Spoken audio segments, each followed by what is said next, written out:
ꯑꯍꯥꯟꯕꯃꯛꯇꯗ Manipuri tutorial ꯆꯦꯅꯦꯜꯕꯨ ꯃꯤꯠꯌꯦꯡ ꯇꯥꯕꯤꯔꯤꯕ ꯈ꯭ꯋꯥꯏ ꯄꯨꯝꯅꯃꯛꯄꯨ ꯇꯔꯥꯝꯅ ꯑꯣꯛꯆꯔꯤ. ꯉꯁꯤ ꯑꯩꯈꯣꯏꯅ ꯅꯩꯅꯒꯗꯕ ꯇꯣꯄꯤꯛꯇꯨꯒꯤ ꯃꯇꯥꯡꯗ ꯑꯃꯨꯛꯇꯪ ꯌꯦꯡꯃꯤꯟꯅꯁꯤ. ꯑꯩꯈꯣꯏꯅ ꯉꯁꯤ ꯅꯩꯅꯒꯗꯧꯔꯤꯕ ꯇꯣꯄꯤꯛ ꯑꯗꯨꯗꯤ ꯑꯩꯈꯣꯏꯅ ꯃꯇꯧ ꯀꯔꯝꯅ ꯋꯤꯟꯗꯣꯁ ꯑꯩꯈꯣꯏꯅ ꯏꯟꯁꯇꯣꯜ ꯇꯧꯒꯗꯒꯦ, ꯃꯌꯥꯝꯅ ꯐꯣꯔꯃꯦꯠ ꯇꯧꯕ ꯀꯥꯏꯅ ꯍꯥꯏꯅꯕ ꯄꯣꯠꯁꯛꯇꯨꯅꯤ ꯑꯩꯈꯣꯏꯅ ꯍꯧꯖꯤꯛ ꯏꯟꯁꯇꯣꯜ ꯀꯃꯥꯏꯅ ꯇꯧꯔꯒ ꯑꯩꯈꯣꯏꯅ ꯋꯤꯟꯗꯣꯁꯁꯤ ꯍꯥꯞꯀꯗꯒꯦ ꯍꯥꯏꯕꯗꯨꯒꯤ ꯃꯇꯥꯡꯗ. ꯑꯗꯨꯗ ꯑꯩꯈꯣꯏꯅ ꯋꯤꯟꯗꯣꯁꯁꯤ ꯏꯟꯁꯇꯣꯜ ꯇꯧꯕꯁꯤꯗ ꯑꯩꯈꯣꯏꯅ ꯄꯣꯠꯁꯛ ꯈꯔꯗꯤ ꯆꯪꯏ. ꯍꯥꯏꯔꯤꯕ ꯄꯣꯠꯁꯛꯁꯤꯡ ꯑꯗꯨꯗꯤ ꯑꯍꯥꯟꯕꯗ USB ꯐ꯭ꯂꯥꯁ ꯗ꯭ꯔꯥꯏꯚ, ꯁꯤ ꯑꯩꯈꯣꯏ ꯃꯌꯥꯝ ꯀꯃꯟ ꯑꯣꯏꯅ ꯄꯦꯟ ꯗ꯭ꯔꯥꯏꯚ ꯍꯥꯏꯅ ꯍꯥꯏꯅꯔꯤꯕ ꯄꯣꯠꯁꯛꯇꯨꯅꯤ. ꯑꯗꯨꯒꯤ ꯁꯥꯏꯖꯁꯤ 7 GB ꯅ ꯃꯤꯅꯤꯃꯝ ꯑꯣꯏꯕ ꯑꯁꯤꯒꯤ ꯄꯣꯠꯁꯛꯁꯤꯃ ꯑꯩꯈꯣꯏꯅ ꯗꯔꯀꯥꯔ ꯑꯣꯏ. ꯑꯅꯤꯁꯨꯕꯗ windows ISO file, ꯋꯤꯟꯗꯣꯁꯀꯤ ISO file ꯑꯃ ꯑꯩꯈꯣꯏꯅ ꯋꯤꯟꯗꯣꯁ 7ꯒꯤꯕꯨ ꯑꯣꯏꯔꯣ 10ꯒꯤꯕꯨ ꯑꯣꯏꯔꯣ ISO ꯐꯥꯏꯜ ꯑꯃ ꯃꯥꯒꯤ ꯋꯦꯕꯁꯥꯏꯠꯇꯒꯤ ꯑꯩꯈꯣꯏꯅ ꯗꯥꯎꯟꯂꯣꯗ ꯇꯧꯔꯒ ꯑꯗꯨꯃꯛ ꯑꯩꯈꯣꯏꯅ ꯁꯤꯒꯤ ISOꯁꯤ ꯂꯧꯊꯣꯛꯄ ꯌꯥꯏ. ꯍꯥꯏꯔꯤꯕꯁꯤꯒꯤ ISO ꯐꯥꯏꯜꯁꯤ ꯗꯥꯎꯟꯂꯣꯗ ꯇꯧꯕꯒꯤ ꯚꯤꯗꯤꯑꯣ ꯑꯃꯁꯨ ꯃꯃꯥꯡꯗ ꯁꯦꯝꯖꯈ꯭ꯔꯕꯅꯤ. ꯑꯗꯨꯅ ꯑꯩꯈꯣꯏꯅ ꯃꯇꯧ ꯀꯔꯝꯅ ꯋꯤꯟꯗꯣꯁꯀꯤ ISO ꯐꯥꯏꯜꯁꯤ ꯗꯥꯎꯟꯂꯣꯗ ꯇꯧꯒꯗꯒꯦ ꯍꯥꯏꯕꯗꯨꯒꯤ ꯃꯇꯥꯡꯗ ꯈꯪꯕꯤꯅꯤꯡꯉꯒꯗꯤ ꯑꯍꯥꯟꯕꯗ ꯎꯠꯆꯈꯤꯕ ꯑꯩꯒꯤ ꯚꯤꯗꯤꯑꯣꯗꯨ ꯌꯦꯡꯕꯤꯌꯨ. ꯑꯍꯨꯝꯁꯨꯕꯗ ꯑꯩꯈꯣꯏꯅ ꯆꯪꯉꯤꯕ ꯄꯣꯠꯁꯛꯁꯤꯅ Rufus ꯍꯥꯏꯅ ꯍꯥꯏꯕ ꯁꯣꯐꯋꯦꯌꯔ ꯃꯆꯥ ꯑꯃ ꯆꯪꯉꯤ. ꯍꯥꯏꯔꯤꯕꯁꯤꯁꯨ ꯑꯩꯈꯣꯏꯅ ꯐ꯭ꯔꯤꯗ ꯏꯟꯇꯔꯅꯦꯠꯇꯒꯤ ꯑꯗꯨꯝ ꯑꯩꯈꯣꯏꯅ ꯗꯥꯎꯟꯂꯣꯗ ꯇꯧꯕ ꯌꯥꯏ. ꯍꯥꯏꯔꯤꯕꯁꯤꯒꯤ Rufus ꯍꯥꯏꯅ ꯍꯥꯏꯔꯤꯕꯁꯤꯒꯤ ꯄꯣꯠꯁꯛꯁꯤꯅ ꯑꯩꯈꯣꯏꯅ ꯄꯦꯟ ꯗ꯭ꯔꯥꯏꯚꯇꯨꯕꯨ ꯑꯩꯈꯣꯏꯅ ꯋꯤꯟꯗꯣꯁ 7 ꯅꯠꯇ꯭ꯔꯒ ꯋꯤꯟꯗꯣꯁ 10ꯒꯤ bootable ꯁꯦꯝꯅꯅꯕꯒꯤ ꯄꯣꯠꯁꯛꯅꯤ. ꯑꯗꯨꯅ ꯏꯍꯥꯟ ꯍꯥꯟꯕꯗ ꯑꯩꯈꯣꯏꯅ Rufus ꯍꯥꯏꯅ ꯍꯥꯏꯕꯁꯤꯒꯤꯁꯤꯗ ꯑꯩꯈꯣꯏꯅ ꯃꯥꯒꯤ ꯋꯤꯟꯗꯣꯁꯀꯤ bootable-ꯒꯤ ꯄꯣꯠꯁꯛꯁꯤꯃ ꯍꯥꯟꯅ ꯁꯦꯝꯕꯁꯦ ꯑꯩꯈꯣꯏ ꯌꯦꯡꯃꯤꯟꯅꯔꯁꯤ ꯍꯧꯖꯤꯛ. ꯑꯗꯨꯅ ꯑꯩꯈꯣꯏ ꯁꯤ ꯃꯤꯅꯤꯃꯥꯏꯖ ꯇꯧꯔꯒ ꯊꯝꯃꯁꯤ. ꯍꯧꯖꯤꯛ ꯑꯩꯈꯣꯏꯅ ꯏꯍꯥꯟ ꯍꯥꯟꯕ ꯃꯇꯝꯗ ꯄꯦꯟ ꯗ꯭ꯔꯥꯏꯚꯁꯤꯃ ꯑꯩꯈꯣꯏꯒꯤ ꯀꯝꯄ꯭ꯌꯨꯇꯔꯁꯤꯗ ꯀꯅꯦꯛ ꯇꯧꯕꯤꯔꯣ. ꯀꯅꯦꯛ ꯇꯧꯕ ꯂꯣꯏꯔꯕ ꯃꯇꯨꯡꯗꯨꯗ ꯑꯩꯈꯣꯏꯅ Rufus ꯍꯥꯏꯅ ꯍꯥꯏꯔꯤꯕꯁꯤ ꯃꯌꯥꯝ ꯑꯃ ꯂꯩꯈ꯭ꯔꯦ ꯃꯥꯒꯤ ꯚꯔꯖꯟ. ꯑꯗꯨꯗ ꯑꯩꯈꯣꯏꯅ ꯑꯦꯅꯤ ꯑꯄꯥꯝꯕ ꯑꯃꯗ ꯗꯕꯜ ꯀ꯭ꯂꯤꯛ ꯇꯧꯔꯒ ꯑꯣꯄꯟ ꯇꯧꯕ ꯃꯇꯝꯗ Rufus ꯍꯥꯏꯅ ꯍꯥꯏꯕꯁꯤꯒꯤ ꯄꯣꯠꯁꯛꯁꯤ ꯁꯨꯃꯥꯏꯅ ꯊꯣꯛꯂꯛꯄ ꯎꯒꯅꯤ. ꯍꯥꯏꯔꯤꯕꯁꯤꯒꯤ ꯄꯣꯠꯁꯛꯁꯤꯒꯤ ꯃꯅꯨꯡꯁꯤꯗ ꯂꯩꯔꯤꯕꯁꯤ ꯂꯣꯏꯅꯃꯛ ꯃꯁꯥꯅ ꯂꯩꯔꯤꯕꯁꯤ ꯂꯣꯏꯅꯃꯛ ꯑꯩꯈꯣꯏꯅ ꯆꯦꯟꯖ ꯇꯧꯕꯤꯗ꯭ꯔꯒꯁꯨ ꯑꯗꯨꯃꯛ ꯂꯣꯏꯅꯃꯛ ꯁꯤꯒꯤꯁꯤ ꯌꯥꯔꯦ. ꯁꯤꯒꯤ ꯄꯣꯠꯁꯛꯁꯤ ꯂꯣꯏꯔꯕ ꯃꯇꯨꯡꯗꯨꯗ ꯑꯩꯈꯣꯏꯅ ꯃꯥꯒꯤ ꯃꯈꯥꯁꯤꯗ ISO image ꯍꯥꯏꯅ ꯍꯥꯏꯕꯁꯤꯒꯤ ꯃꯐꯝꯁꯤꯗ ꯑꯩꯈꯣꯏꯅ ꯊꯝꯕꯤꯒꯗꯕꯅꯤ. ꯁꯤꯒꯤ ISO image ꯍꯥꯏꯅ ꯍꯥꯏꯕꯁꯤ ISO image ꯍꯥꯏꯕꯁꯤꯒꯤ ꯃꯅꯥꯛꯇ ꯑꯩꯈꯣꯏꯅ click to select an ISO ꯅ ꯍꯥꯏꯕ ꯕꯇꯟ ꯑꯃ ꯂꯩ. ꯍꯥꯏꯔꯤꯕꯁꯤꯒꯤ ꯕꯇꯟꯁꯤ ꯀ꯭ꯂꯤꯛ ꯊꯛ ꯂꯥꯎꯅ ꯇꯧꯕ ꯃꯇꯝꯗ ꯑꯩꯒꯤ ꯉꯁꯥꯏꯒꯤ ISO ꯂꯩꯐꯝꯒꯤ ꯃꯐꯝꯁꯤꯗ ꯑꯩꯈꯣꯏꯅ ꯈꯟꯕꯤꯔꯣ. ꯈꯟꯕꯁꯤꯗ ꯑꯩꯈꯣꯏꯅ ꯋꯤꯟꯗꯣꯁ 7 ꯈꯟꯒꯦꯁꯨ ꯌꯥꯔꯦ, ꯋꯤꯟꯗꯣꯁ 10 ꯈꯟꯒꯦꯁꯨ ꯌꯥꯔꯦ. ꯑꯩꯈꯣꯏꯅ ꯑꯦꯅꯤ ꯑꯄꯥꯝꯕ ꯑꯣꯄꯔꯦꯇꯤꯡ ꯁꯤꯁꯇꯦꯝ ꯋꯤꯟꯗꯣꯁꯀꯤ ꯑꯣꯏꯕ ꯄꯣꯠꯁꯛꯁꯦ ꯁꯤꯗꯒꯤ ꯑꯩꯈꯣꯏꯅ ꯑꯗꯨꯃꯛ ꯂꯣꯏꯅꯃꯛ ꯁꯦꯝꯕ ꯌꯥꯏ. ꯑꯗꯨꯅ ꯑꯩꯈꯣꯏꯅ ꯋꯤꯟꯗꯣꯁ 10 ꯈꯟꯒꯦ ꯍꯥꯏꯔꯒꯁꯨ ꯑꯩꯈꯣꯏꯅ ꯋꯤꯟꯗꯣꯁ 10 ꯈꯟꯕꯤꯕ, 7 ꯈꯟꯕꯤꯒꯦ ꯍꯥꯏꯔꯒꯁꯨ 7 khꯟꯕꯤꯕ. ꯑꯗꯨꯅ ꯑꯩꯈꯣꯏꯅ ꯋꯤꯟꯗꯣꯁ 7 ꯏꯟꯁꯇꯣꯜ ꯇꯧꯒꯦ ꯍꯥꯏꯔꯒꯗꯤ ꯋꯤꯟꯗꯣꯁ 7ꯒꯤ ISO ꯁꯤꯃ ꯆꯪꯉꯅꯤ. 10 ꯏꯟꯁꯇꯣꯜ ꯇꯧꯕꯤꯒꯦ ꯍꯥꯏꯇꯥꯔꯒꯗꯤ 10ꯒꯤ ISO ꯑꯃꯗꯤ ꯆꯪꯒꯅꯤ. ꯑꯗꯨꯅ ꯑꯩꯈꯣꯏꯅ ꯍꯧꯖꯤꯛ ꯍꯥꯏꯔꯤꯕ ꯄꯣꯠꯁꯛꯁꯤ ꯑꯦꯅꯤ ꯑꯄꯥꯝꯕ ꯑꯃ ꯈꯟꯕꯤꯔꯣ. ꯈꯟꯕ ꯂꯣꯏꯔꯕ ꯃꯇꯨꯡꯗꯨꯗ ꯑꯩꯈꯣꯏꯅ open ꯍꯥꯏꯅ ꯅꯝꯃꯒ ꯃꯥꯒꯤ ꯄꯣꯠꯁꯛꯁꯤ ꯆꯪꯖꯈ꯭ꯔꯅꯤ. ꯁꯤ ꯆꯪꯕ ꯂꯣꯏꯔꯕ ꯃꯇꯨꯡꯗ ꯑꯩꯈꯣꯏꯅ start ꯍꯥꯏꯅ ꯍꯥꯏꯕꯁꯤ ꯅꯝꯕꯤꯒꯗꯕ. ꯁꯤꯗ ꯎꯔꯤꯕ ꯄꯣꯠꯁꯛꯁꯤ ꯑꯩꯒꯤ ꯄꯦꯟ ꯗ꯭ꯔꯥꯏꯚꯇꯨꯒꯤ ꯃꯃꯤꯡꯗꯨꯅꯤ, ꯑꯩꯒꯤ ꯁꯥꯏꯖꯇꯨꯅꯤ ꯁꯤꯗ ꯎꯔꯤꯕꯁꯤꯅ. ꯑꯗꯨꯅ ꯁꯤꯒꯤ ꯄꯦꯟ ꯗ꯭ꯔꯥꯏꯚꯁꯤ ꯑꯩꯈꯣꯏꯅ ꯍꯥꯟꯅ ꯀꯝꯄ꯭ꯌꯨꯇꯔꯗ ꯀꯅꯦꯛ ꯇꯧꯕꯤꯕꯒꯤ ꯃꯇꯨꯡꯗ ꯁꯤꯒꯤ Rufus ꯍꯥꯏꯅ ꯍꯥꯏꯕꯁꯤ ꯍꯥꯡꯕꯤꯒꯗꯕꯅꯤ. ꯁꯤ ꯂꯣꯏꯔꯕ ꯃꯇꯨꯡꯗ ꯑꯩꯈꯣꯏꯅ start ꯍꯥꯏꯅ ꯍꯥꯏꯕꯁꯤꯃ ꯅꯝꯕ ꯃꯇꯝꯗ ꯃꯥꯒꯤꯁꯤꯗ all data ꯑꯗꯨ ꯑꯗꯥ ꯍꯥꯏꯕ ꯃꯌꯥꯝ ꯑꯃ ꯎꯔꯛꯏ. ꯁꯤꯗ ꯎꯔꯤꯕ ꯄꯣꯠꯁꯛꯁꯤꯗ ꯑꯩꯈꯣꯏꯅ OK ꯍꯥꯏꯅ ꯍꯥꯏꯕꯁꯤ ꯑꯗꯨꯝ ꯅꯝꯕꯤꯔꯣ. OK ꯍꯥꯏꯕꯁꯤ ꯅꯝꯕ ꯂꯣꯏꯔꯕ ꯃꯇꯨꯡꯗ ꯃꯁꯥ ꯃꯇꯣꯟꯅ ꯃꯥꯅ ꯄ꯭ꯔꯣꯁꯦꯁ ꯑꯃ ꯇꯧꯔꯛꯀꯅꯤ. ꯍꯥꯏꯔꯤꯕꯁꯤꯒꯤ ꯄ꯭ꯔꯣꯁꯦꯁꯁꯤ ꯑꯩꯈꯣꯏꯅ ꯂꯣꯏꯕ ꯐꯥꯎ ꯉꯥꯛꯇꯪ ꯉꯥꯏꯕ ꯑꯃꯗꯤ ꯆꯪꯏ. ꯁꯤꯒꯤ ꯄ꯭ꯔꯣꯁꯦꯁꯁꯤꯅ ꯑꯩꯈꯣꯏꯒꯤ ꯄꯦꯟ ꯗ꯭ꯔꯥꯏꯚꯁꯤ bootable ꯗ꯭ꯔꯥꯏꯚ ꯑꯣꯏꯅ ꯁꯦꯝꯃꯤꯕꯅꯤ. ꯑꯗꯨꯅ ꯑꯩꯒꯤ ꯀꯝꯄ꯭ꯌꯨꯇꯔꯗꯨꯒꯤ ꯃꯅꯨꯡꯗꯨꯗ DVD ꯗ꯭ꯔꯥꯏꯚ ꯌꯥꯎꯗꯦ ꯍꯥꯏꯔꯒꯁꯨ ꯑꯩꯈꯣꯏꯅ ꯄꯦꯟ ꯗ꯭ꯔꯥꯏꯚꯀꯤ ꯊ꯭ꯔꯨꯗꯒꯤ ꯑꯗꯨꯃꯛ ꯑꯩꯈꯣꯏꯅ ꯋꯤꯟꯗꯣꯁ ꯏꯟꯁꯇꯣꯜ ꯇꯧꯕ ꯌꯥꯏ ꯍꯥꯏꯕꯁꯤꯁꯨ ꯁꯤꯒꯤ ꯅꯤꯌꯣꯝꯁꯤꯅꯁꯨ ꯑꯗꯨꯃꯛ ꯈꯪꯕ ꯉꯝꯒꯅꯤ. ꯑꯗꯨꯅ ꯑꯩꯈꯣꯏ ꯁꯤꯒꯤ ꯄꯣꯠꯁꯛꯁꯤ ꯃꯥꯒꯤ ꯇꯧꯔꯤꯕ ꯄ꯭ꯔꯣꯁꯦꯁꯁꯤ ꯉꯥꯛꯇꯪ ꯉꯥꯏꯃꯤꯟꯅꯕ ꯑꯃꯗꯤ ꯆꯪꯏ.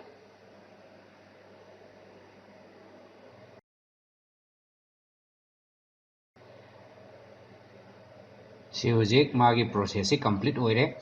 ꯁꯤꯒꯤ ꯄ꯭ꯔꯣꯁꯦꯁꯁꯤ ꯀꯝꯄ꯭ꯂꯤꯠ ꯑꯣꯏꯔꯕ ꯃꯇꯨꯡꯗꯨꯗ ꯑꯩꯈꯣꯏꯅ ꯃꯥꯒꯤ ꯁꯤꯒꯤ ꯄꯣꯠꯁꯛꯁꯤ ꯑꯩꯈꯣꯏꯅ ꯀ꯭ꯂꯣꯖ ꯍꯥꯏꯅ ꯑꯗꯨꯃꯛ ꯅꯝꯕ ꯌꯥꯔꯦ. ꯑꯗꯨꯗ ꯑꯩꯈꯣꯏꯅ ꯈꯪꯖꯤꯟꯕꯤꯒꯗꯕꯗ ꯃꯥꯒꯤ ꯁꯤꯗ ꯂꯩꯒꯗꯧꯔꯤꯕꯁꯤ ꯄꯦꯟ ꯗ꯭ꯔꯥꯏꯚꯀꯤ ꯄꯣꯠꯁꯛꯁꯤꯃꯗꯤ ꯑꯗꯨꯝ ꯃꯁꯥꯅ ꯊꯣꯛꯆꯔꯛꯑꯅꯤ. ꯑꯗꯨꯒ ꯑꯩꯈꯣꯏꯅ ꯆꯨꯁ ꯇꯧꯕ ꯃꯇꯝꯗ MBR partition scheme for BIOS or UEFI computer ꯍꯥꯏꯅ ꯍꯥꯏꯕꯁꯤ ꯈꯟꯕꯤꯌꯨ. ꯑꯇꯣꯞꯄ ꯃꯥꯒꯤ GPT ꯗꯒꯤ MBR partition for UEFI computer ꯀꯥꯏꯅ ꯂꯩꯕ ꯄꯣꯠꯁꯛꯁꯤ ꯅꯠꯇꯕꯤꯗ BIOS or ꯍꯥꯏꯅ ꯍꯥꯏꯕ ꯄꯣꯠꯁꯛꯁꯤꯃ ꯈꯟꯕꯤꯔꯣ. ꯁꯤꯗ ꯂꯩꯔꯤꯕ ꯁꯦꯇꯤꯡꯁꯤꯃꯛ ꯑꯗꯨꯃꯛ ꯑꯣꯏꯍꯟꯕꯤꯌꯨ, ꯅꯠꯇ꯭ꯔꯒꯗꯤ ꯌꯥꯗꯕ ꯌꯥꯎꯕꯅꯤ. aduna hairiba sigi posak si loiraba matung sida akoina close tausanbigaro close tauba loiraba matungda aigi computer si restart tauba ama changi hairibagi posak si aikoina aina hana already kaino tauraga leiraba recording tauraga thamba posak amadagi aikoi yengminasi hoji aikoina computer si aikoigi restart taurabagi matung sida aikoina hoji ugadoriba posak si magi sida screen da ubasu yawi udabasu yawi aikoina sida press F2 or del and have delete key na haibaduni to run UEFI setup and haibani khara anauba motherboard kangbu dadi UEFI na haibasi wana lakpani adu khara liba posak dadi BIOS BIOS na haibagi setup ama ubu phangani hariba animak silwani mak chap manai UEFI na haibasi na koina mouse na aikoina interact tawba yabani aduga BIOS na haibadudana aikoina keyboard ki through dagi interact tawba yabani aduna aikoina sigi manungda leiriba BIOS sigi manung sida changba ma changi haribagi posak se aikoina ayamba computer loinamak delete and haiba key se aikoina start tawba matamda manga tarurak namjalaga thambiba matamda hariba BIOS natraga UEFI gi setup sida changakani aduna hoje akoi makha tabdi yengminasi sigi se akoi makhada aikoina play tawba matamda magi sida aikoina UEFI na haiba posak ama lai sigi UEFI na haibagi posak sigi manung sida aikoina boot na haibagi posak sigi manung sida changbiyu atopa leiriba posak singsi isana khangdragadi paibirunu hariba sigi posak sida kaigumba yagidaba khotkidaba thokpa taragadi adongi computer gi motherboard tu pura puri sigani aduga sijinabasu amuk yaroi aduna hariba sigi posak sigi aikoina khangdragadi atopagi option singsida changbidaba aduda aikoina hujik changbigidaba posak si boot na haibase changaga aigi pen drive masai connect tawribagi posak sina kwaidagi number 1 gi boot ki option si ohenbigadabani hariba sigi posak si aikogi hard drive leramgani hard drive ki posak tu aikoina magi manung sida changbiraga magi sigi sida aikoina magi hard drive na karambano dagi aigi kaino na karambano haibsi dum yengmada khangmani sida DVD RAM gana hariba sina aigi DVD gi drive tu oidoribani sida Toshiba gana hariba posak si aigi hard drive tu oigadoribani aduga USB na haibana aigi hujik install tawgadagi aina Rufus na haibudu da semgiba bootable gi posak tu aina USB na haiba sigi option si oigadoribani aduna aina boot tawbige haiba taragadi sigi USB na haiba se koina choose tawbiraga aikoina magi posak se koina exit na haiba si namma matamda aikoina karamba khanbigadabano haiba matamda save changes and exit na haiba posak si khanbigadabani si khanbiba loraga aikoina yes na haiba matamda magi computer si automatically amuka restart torakani haiba sigi restart torakpa matam sida aikoina magi manung sida press any key to boot from USB na haiba matholakani sida aikoina any key ma ngaktang namjanbe enter khangde any posa ama namma matamda sumain tawna aikogi install tawnanabagi process ki ama tholakpa ugani sigi posak sida aikoina magi ngaktang ngaiminaba madi changi magi manung sida aikoina Windows ki process masa mathonda tawjabani aduna sigi process si masa mathonda lahabagi matungda aikoina simaina window ma ubu phangani haiba sigi window sigi manung sida aikoina magi language su karambano time and currency karambano haibana choose tawgi option ama yawgani aduda aikoina sida next na nambiraba matungda magi sida install now na haiba malakani install now and have setup is starting and have option ama ui hariba is setup is starting and have gi posak si jo koina ngaktang ngaiba ma di changi sigi posak sigi manung sida changaba matungda aikoina sumaina where do you want to install Windows and have gi dialog box ama tholakani hariba sigi dialog box sigi manung sida ubiriba posak sigi sida drive 0 partition 2 drive 0 partition 3 drive 0 partition 4 na haibagi posak si ubu phangi aduna aikoina hana install tawdringai mamangda aigi C drive si karambano haibasi hana aikoina khangdokpa ma changi hariba C drive si khangdoktragadi aikoina D drive natraga E drive ta aigi partition atopada leiribagi data singdu loinama aikoina soidana format tawgiba taragadi loinama mangadoribani aduna ina hana install tawdringai mamangda aigi C drive ki partition dugi size su kayano haibasi ma aikoina hana yamna munna yengba ma changi haibagi wani aduna sigi sida aigi posak sida di drive partition si drive 0 partition 2 na haibasina oibani aduna sigi posak si akoina choose tawbiraba matungda akoina magi sida amuk sizinnagadaba posak si akoina magi sida format ana haiba kaino ama lairiba posak sida akoina click tawbigadabani magi button sida format ana haiba si akoina hek namba matamda magi posak si automatically si drive si akoina format tawbani hariba sida akoina magi sigi sida hoje akoida format ana haiba si hek namba matamda mangon sida question ama hangakani aina pamadu khallaga sida hangibasi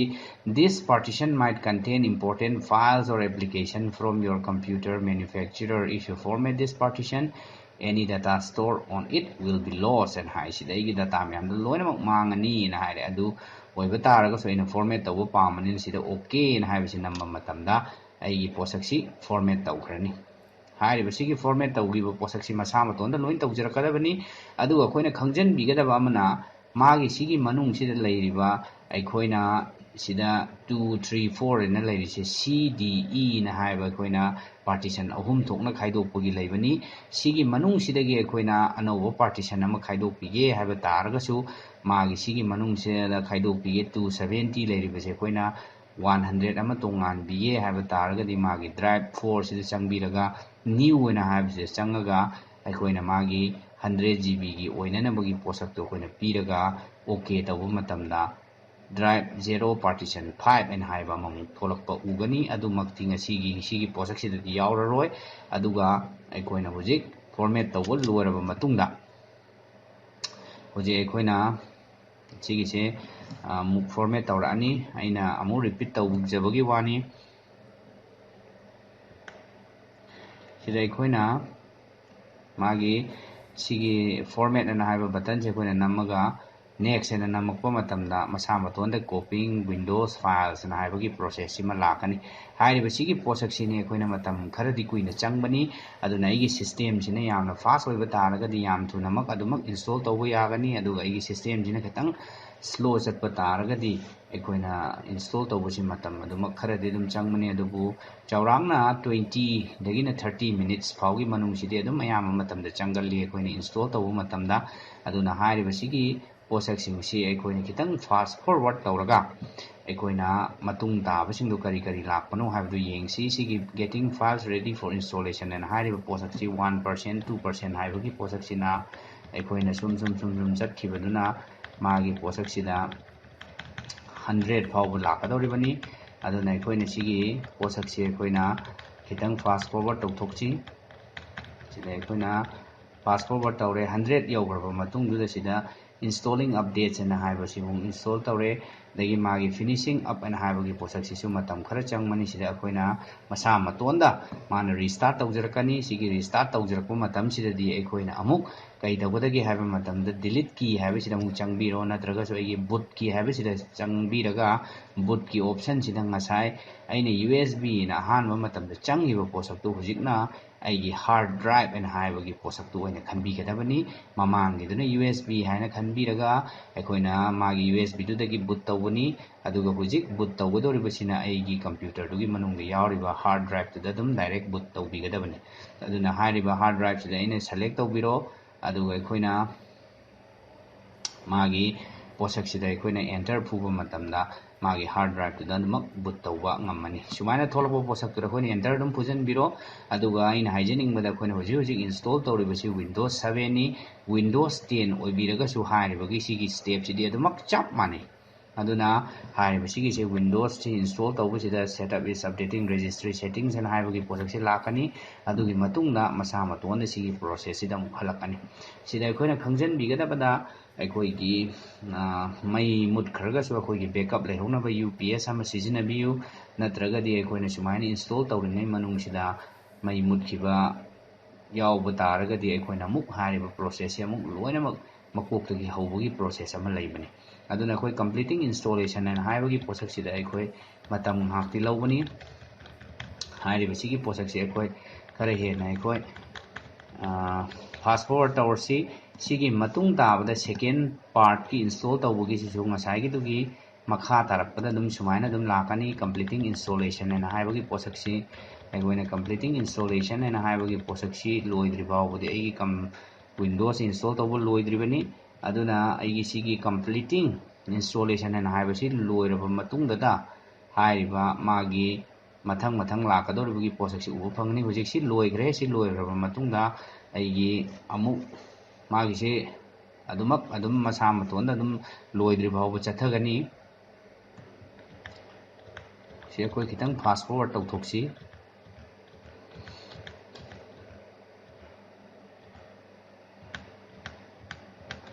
ꯑꯩꯈꯣꯏꯅ ꯐꯥꯁ forward ꯇꯧꯔꯤꯕꯁꯤ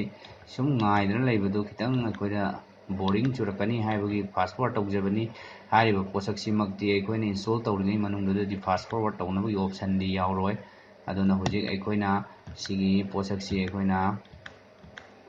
ꯍꯧꯖꯤꯛ ꯂꯣꯏꯔꯕ ꯃꯇꯨꯡꯗ setup will continue after restarting your computer ꯅ ꯍꯥꯏꯕ ꯑꯃ ꯊꯥꯖꯔꯛꯀꯅꯤ ꯃꯁꯥ ꯃꯇꯣꯟꯗ ꯍꯧꯖꯤꯛꯀꯤ ꯍꯥꯏꯔꯤꯕ ꯁꯤꯒꯤ ꯄꯣꯠꯁꯛꯁꯤ ꯂꯣꯏꯔꯕ ꯃꯇꯨꯡꯗ ꯃꯥꯅ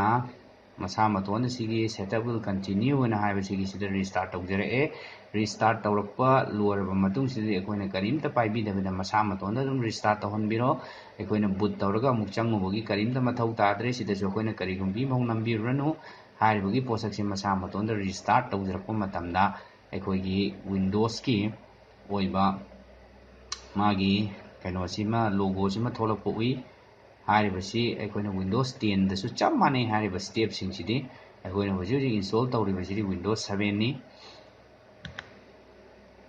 sida mana setup is checking video performance kana haire magi loisalakpagi mana kari settings mayam du masa matonda loinamak semjarakadabani haribasi luarba matung sida aikoina sumaina magi username kai ka pina na bagi mafam ama tholakani haribasi gi mafam sida aikoina any name am type tausanbiro password bibini ga su password pisanbiro dagi aikoina product ki hapirage harga hapiro adu next na dum nambiba aduga aikoina magi use recommended settings ana haribasi jo khallaga magi manung sidagi aikogi time zone India gi leiriba Chennai Kolkata Mumbai New Delhi ga haibasi khanbiraga aikoina sida next ana haibasi nambiba matamda masa matona ma sigi process ama tawrakani haribasi gi process si loraba matungda aikoina Windows 7 gi desktop ki place to dai khoi si puraga changkani haribasi gi process si ngaktang ni matam lobuni haribasi aikoina ngaktang ngaiminaba madi changi haribasi preparing your desktop and haribasi aikoina sigi process si loraba matungda aikoina magi desktop sida puraga lakani haribasi gi process sidani aikoina Windows 7 boiro Windows 10 boiro sigi process sida aikoina Windows ama aikoina nauna install tawba aikoina format C drive tang format tawraga install tawba haibadugi process tuni hoje aikoina D drive su hanagi leirambadu loinamak leijare E drive su loinamak leire only khali aikoina hoje format tawribasi C drive tu khaktani aduna sigi matungdagi de aikoina atopa software mayam ama loinamak install tawbiba yarani aduna haribasi gi sida aikoina changaga magi sida screen resolution kai ka mayam su sembiba dagi graphics dagi driver kai ka mayam su loinamak hapa madi changi haribasi gi niyom sigi matung inna aikoina Windows 7 ji install tawba yai haibasi ma khangba ngami masini ngasigi tips and tricks